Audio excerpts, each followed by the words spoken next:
Have you ever watched a movie scene that gave you chills, made you feel suspense, or brought you to tears? Many times, the music going on behind the scenes is just as, if not more important than the actors that are present before your eyes. So, for me, as someone who enjoys movies and film music and all the things that go on behind the scenes to making the final product truly pop, I have researched the career of composer Hans Zimmer and his impact on modern filmmaking, as well as film scoring as a whole. So today I'm just going to be discussing his early career, some of his most memorable film scores to date, and the lasting influence that he has had on film music. So for that, I'm going to begin with his childhood. Hans Zimmer grew up in Germany, and a lot of his early musical involvement was through his mother, who was a piano teacher and grew up playing the piano since she was very young.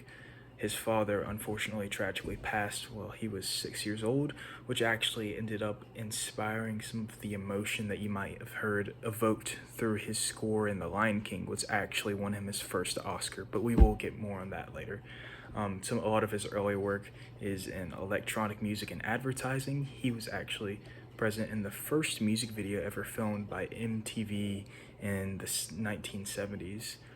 However, his breakthrough as a film composer was in the movie Rain Man, which actually ended up earning him his first Oscar nomination for film scoring, which was a first big win for Hans Zimmer as a whole, and it kind of highlighted his unorthodox methods of presenting instruments and leitmotifs and motifs, which is kind of highlighting his main style as a film scorer very early on in his career. So now we're going to move on to some of his most famous film scores, which, as I said earlier, kind of inspired by the tragic passing of his father. He ended up writing the score for The Lion King, which kind of follows a similar character study, which ended up being his first Academy Award.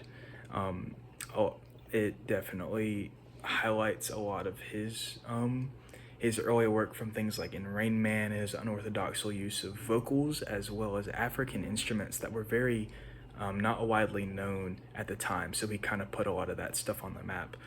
A lot of his influential work is on films such as Gladiator, Inception, and Interstellar, which are currently doing very well on all sorts of streaming platforms. They've been going well ever since those movies came out, but that kind of just highlights his own modern popularity just among people who don't even like films. They'll just go in and listen to him.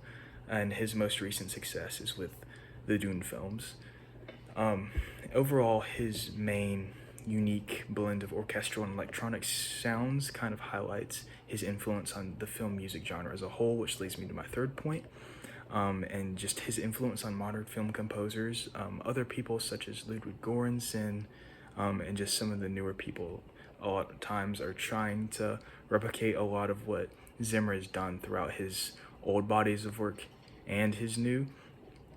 He's gone on to win, I believe, two more Oscars for separate films, and this just kind of shows his lasting legacy through things like rewards, recognition, and his continuous impact on cinema.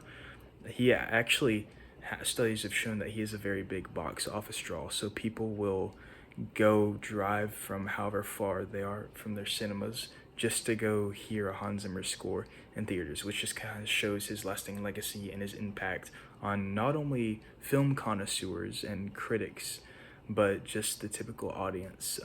Zimmer's name will bring people to the theaters, and so today I kind of just overall, to wrap up the discussion, I discussed a lot of Hans Zimmer's early career, his rise to fame, and his impact on modern film music as a whole, as well as his impact on modern audiences, our culture, and just modern film music. So, my final little prompt for you is just the next time that you watch a movie, pay attention to the score, as clearly demonstrated with Hans Zimmer's career and his work. His music has influenced the genre very widely, and chances are, if you end up at the end of a movie humming the tune hours or maybe even days after you watched it, it is very likely that it might have been a Hans Zimmer score. And you could kind of see how his themes have traced throughout his years, and his influence has kind of spread even through different composers that don't even do things like him. So that is my final prompt to you. Thank you very much for watching, and I have enjoyed sharing a little bit more about this guy you might not have known that much about.